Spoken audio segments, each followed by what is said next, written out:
Donc on va faire dérivation de parties. Donc je reviens sur la dérivation. Donc j'utilise le cours qu'il y a sur le site de Yves Monca, Mathétique, ce qu'on a fait la dernière fois.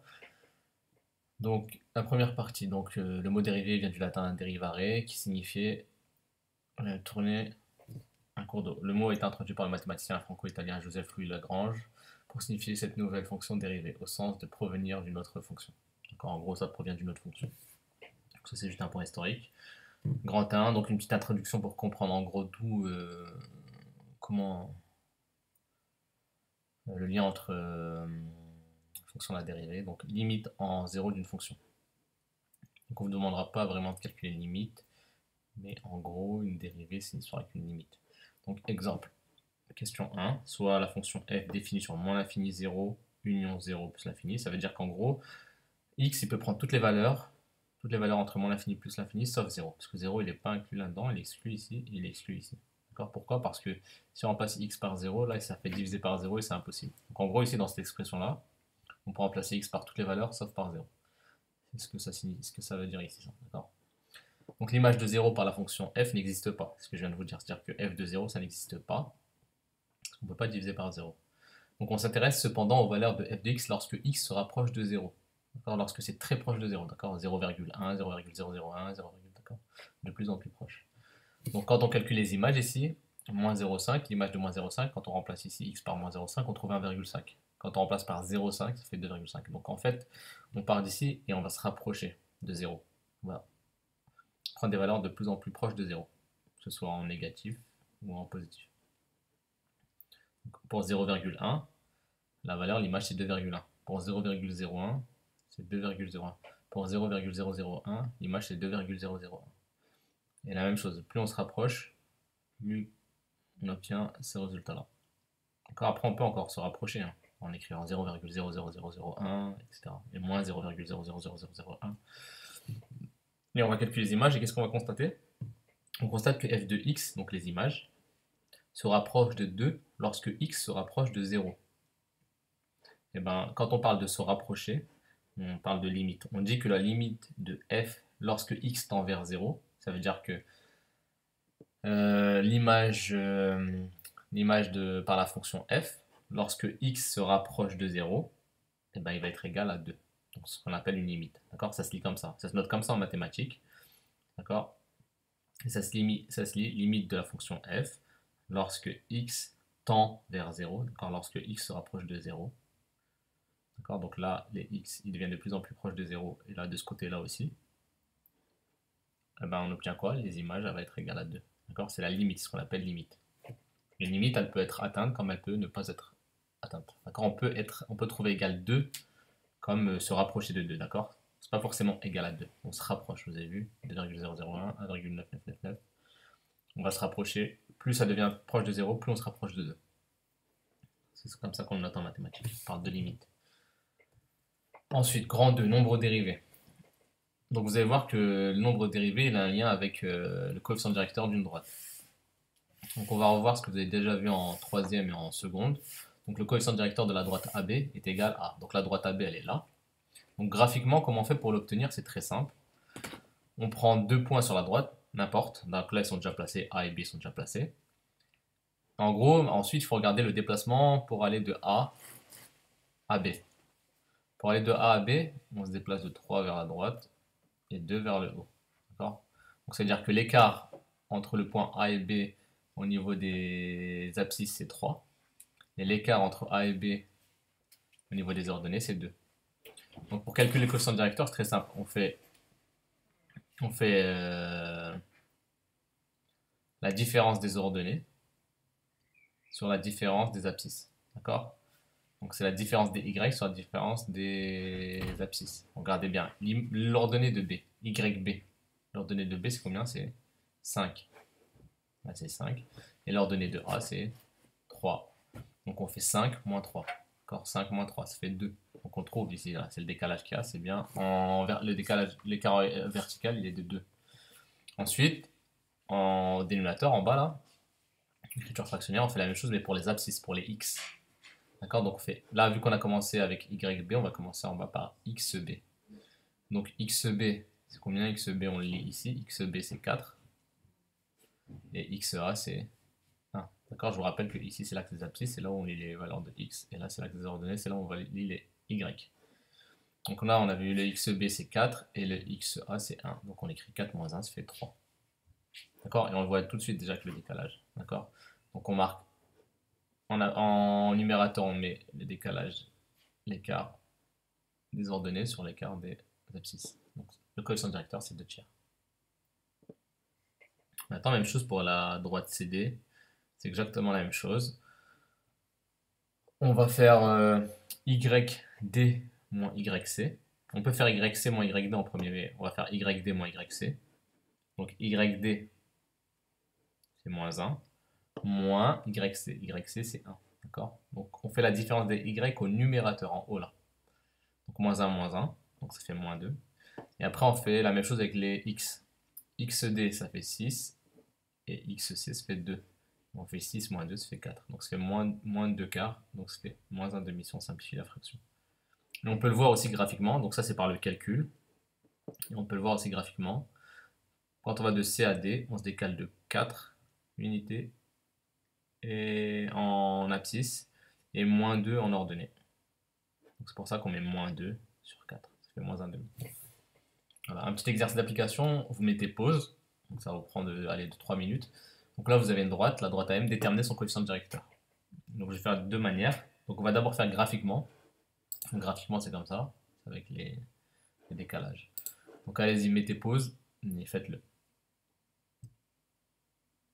Voilà, donc si vous avez mis pause, après avoir mis pause, donc, graphiquement, on regarde entre les points A et M, les décalages, en fait pour aller de A à M. Pour aller de A à M, donc moi j'ai pas mis de flèche, mais on se décale de 2 vers la droite. Donc quand on va vers la droite c'est positif, quand on va vers la gauche c'est négatif.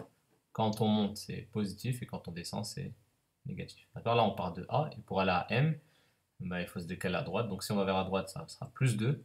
Et après qu'est-ce qu'il faut faire pour aller à M? Il faut monter. Et si on monte c'est positif, donc ce sera plus 3. Donc c'est 2 et 3.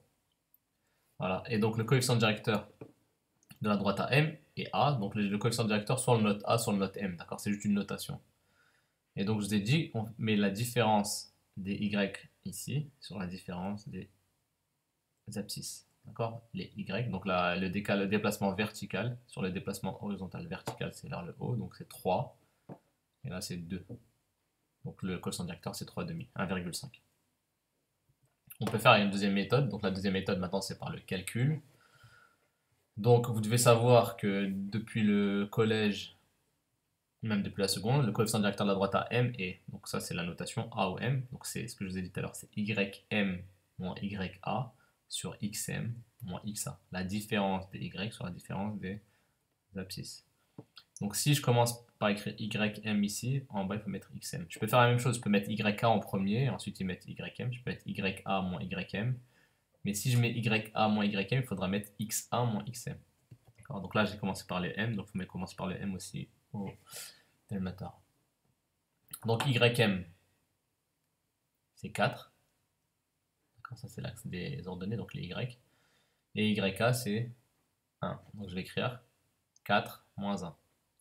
Ensuite, pour les abscisses, c'est la même chose. Donc XM, c'est 4. Et XA, c'est 2. Donc 4 moins 2. Et après, j'ai plus qu'à faire le calcul. Ça fait 3,5. Voilà, c'est exactement ce qu'on avait trouvé. Regardez, si je reviens avec le décalage, là, on avait bien trouvé 3,5. Et là, avec le calcul, on trouve aussi 3,5. Petit 2, donc fonction dérivable. Donc soit f une fonction, d'accord? Donc une fonction, la fonction f, elle est représentée par la courbe verte. D'accord? Soit a et m, deux points de la courbe. Donc là, on a a et m, deux points de la courbe.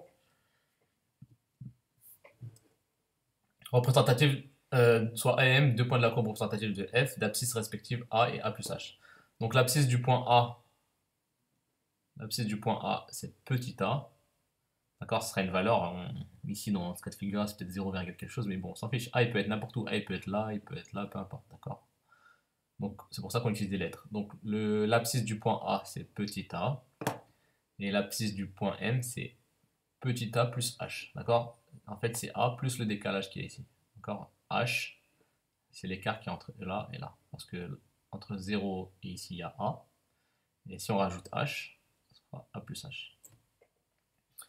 Et donc l'image de A, si on doit calculer son image, vu que le point A il est sur la courbe représentative de la fonction f, l'image de A, on va l'appeler, ce nombre, ça sera f de A. Donc f de A, c'est un nombre. Et l'image du point M, ben, il faut remplacer x par A plus H. Donc ça sera f de A plus H. Et on a vu que pour le coefficient directeur, si on revient ici, on fait ym moins yk sur xm moins xa. Ben là, il faut faire la même chose. Il faut faire ym. Ym, c'est quoi? C'est f de A plus H. Ça, c'est ym, pour avoir le coefficient directeur. Moins l'ordonnée du point A. L'ordonnée du point A, ya, c'est f de A. Voilà. Et après, il faut faire xm moins xa. D'accord? Si on refait la même chose là. xm moins xa.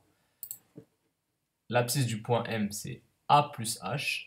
Et l'abscisse du point A, c'est A. D'accord? Donc xm, c'est tout ça. A plus H. Moins l'abscisse du point grand du point A, c'est petit a. D'accord? Or, A moins A, ça fait 0, donc il va rester H. D'accord? Donc le coefficient directeur, ça sera ça. Donc pour l'instant, il n'y a pas de valeur, mais ça sera ça.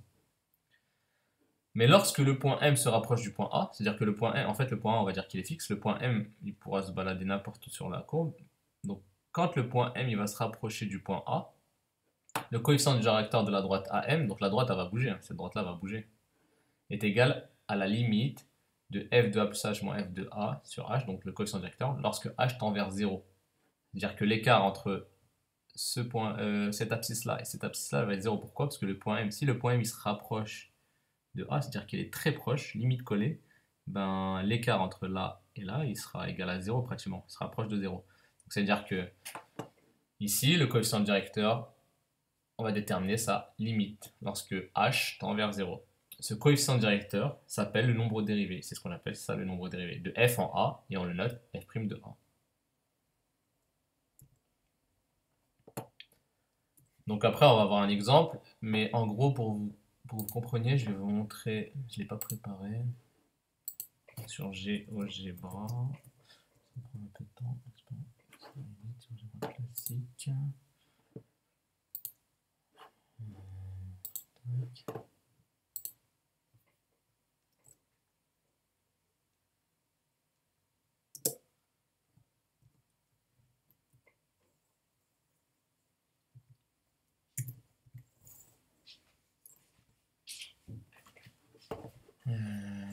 Si je fais ça, comme ça, je vais placer un point A là, je vais placer un point M ici, je vais l'appeler M, on va nommer, je l'appelle M, comme ça vous allez voir l'exemple. Je vais tracer la droite, hop, je vais la mettre en rouge.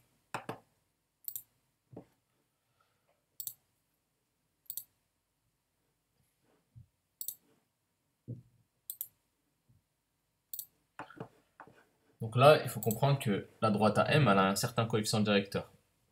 Et en fait, ce qu'on dit dans le cours, ici, quand on revient sur le cours, c'est lorsque le point M se rapproche du point A, le coefficient directeur de la droite à M est égal à f de A plus A, f de A plus H moins f de A sur H, d'accord? Ça revient à la même chose, hein. C'est l'ordonnée du point M, c'est ça, moins l'ordonnée du point A, c'est ça, sur l'abscisse du point M moins l'abscisse du point A, on obtient ça.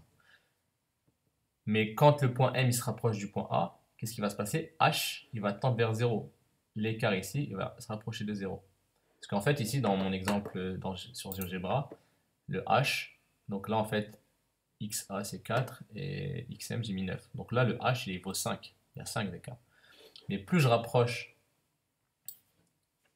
le point M de A, plus l'écart, donc là, regardez l'écart, le H, c'est l'écart entre les deux abscisses. Donc là, il y a combien d'écart en abscisse? Il y a 1. Et donc, ce qu'on dit, c'est que plus le point M il se rapproche de A, plus l'écart H il va tendre vers 0, il va être proche de 0. D'accord? Le point A et le point M, ils ne doivent pas être confondus, mais ils vont être très très très très proches. Et ben là, regardez bien, quand je déplace le point M, vous avez vu que la droite elle bouge. C'est-à-dire que si la droite elle bouge, le coefficient directeur il va changer. Je vous rappelle que le coefficient directeur il indique la pente. Est-ce que la droite elle monte vite ou doucement, ou elle descend vite ou doucement. D'accord? Donc ici, vous avez vu, la droite elle bouge, donc le coefficient directeur change. Et donc plus le point M il se rapproche du point A,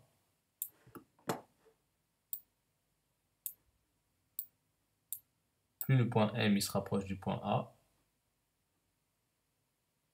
plus H, l'écart en abscisse, l'écart ici, il va se rapprocher de 0. Et quand on se rapproche de 0, mais qu'on a tapé que c'est pas égal à 0, on dit que ça tend vers 0. Donc il s'agit d'une limite. Et bien regardez bien, mais cette droite-là, elle est particulière. Parce que là, ici, vous avez vu, la droite ici, elle coupe la courbe. Mais là, plus le point M il va être proche, il faut s'imaginer très très proche de A, très très très très proche, limite ils sont confondus. Ben, cette droite-là, la droite rouge là, elle va correspondre à la tangente à la courbe. Ça veut dire quoi la tangente à la courbe? C'est la droite qui vient frôler la courbe, et elle touchera uniquement A. Elle vient le frôler. Ici on a l'impression qu'elle touche mais elle touche pas. Si on zoome, ça touche pas. C'est ce qu'on appelle la tangente. Voilà. Et donc en gros, le nombre dérivé, c'est le coefficient directeur de la tangente à la courbe au point d'abscisse donné. D'accord? Ici c'est 4, mais ça peut être en 9, ça peut être en 10, etc. Parce que le point A aussi, il peut bouger. Donc si on revient, le coefficient directeur s'appelle le nombre dérivé de f en A et on le note f' de A. D'accord? Le coefficient directeur de la tangente, c'est-à-dire quand on est dans ce cas de figure-là, le coefficient directeur de cette droite-là, quand c'est très très proche. Le coefficient directeur de cette droite-là, et non de celle-ci. Parce que ici, c'est pas une tangente, c'est quand le point M il est très très très proche de A. D'accord? Donc c'est le nombre dérivé. La coefficient directeur de la droite rouge, là, c'est le nombre dérivé en 4, quand x vaut 4.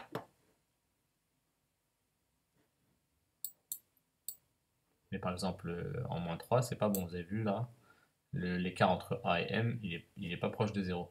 Donc quand l'écart en abscisse est très proche de 0, on va obtenir une droite comme ça. Vous avez vu, la droite, elle va venir frôler la courbe uniquement ici. Ce qu'on appelle une tangente. Donc on revient sur le cours. Donc un exemple, calculer le nombre dérivé. Ici, soit la fonction f définie sur R par f de x égale à x carré plus 2x moins 3. Calculer le nombre dérivé de la fonction f en x vaut 2. Ben, qu'est-ce qu'il faudra faire? Il faudra déterminer ce qu'on appelle le taux d'accroissement. Ça, c'est le taux d'accroissement. Donc, on va déterminer le taux d'accroissement et calculer la limite. Donc, pour ça, on commence par écrire. On calcule f de 2 plus h moins f de 2 sur h. Ici, x égale 2. D'accord? C'est ça. Le petit a, il vaut 2. Et le h, ben, on ne sait pas. Mais il va être très proche de 0. Ouais, on va le faire rapprocher de 0 quand on va déterminer la limite. Donc, on calcule f de 2 plus h moins f de 2 sur h. Donc, qu'est-ce qu'il faut faire? Dans un premier temps, on calcule l'image de 2 plus h. Donc on prend cette expression-là, on remplace les x par 2 plus h. Donc ça fait 2 plus h au carré plus 2 facteur de 2 plus h moins 3 jusqu'à là. Donc en gros, ici on a pris cette expression-là, on a remplacé les x par 2 plus h jusqu'à là. Après on fait moins, et on fait la même chose, on remplace les x par, on calcule l'image de 2. Et comme c'est moins, on va mettre des moins partout. On va mettre moins x carré, moins 2x, plus 3. Mais à la place de x, on va marquer 2. Donc ça fait moins 2 au carré, moins 2 fois 2, plus 3. Sur h. h, on ne connaît pas sa valeur. Après, on développe, fait l'identité remarquable, on développe. Donc là, il y a des étapes qui ont sauté, vous pouvez le faire. Voilà, après, on fait. Après avoir développé, on obtient ça. Il y a combien de termes en carré? Il n'y en a qu'un seul, donc ça fait h carré. Il y a combien de termes en h? Il y en a 2. 4h plus 2h, ça fait 6h. Après, les termes constants, 4 plus 4, 8. Moins 8, ça fait 0. Donc il reste que 6h plus h carré. Après, on peut factoriser le numérateur. On peut factoriser par h, parce que là, c'est 6 fois h, et là, c'est h fois h.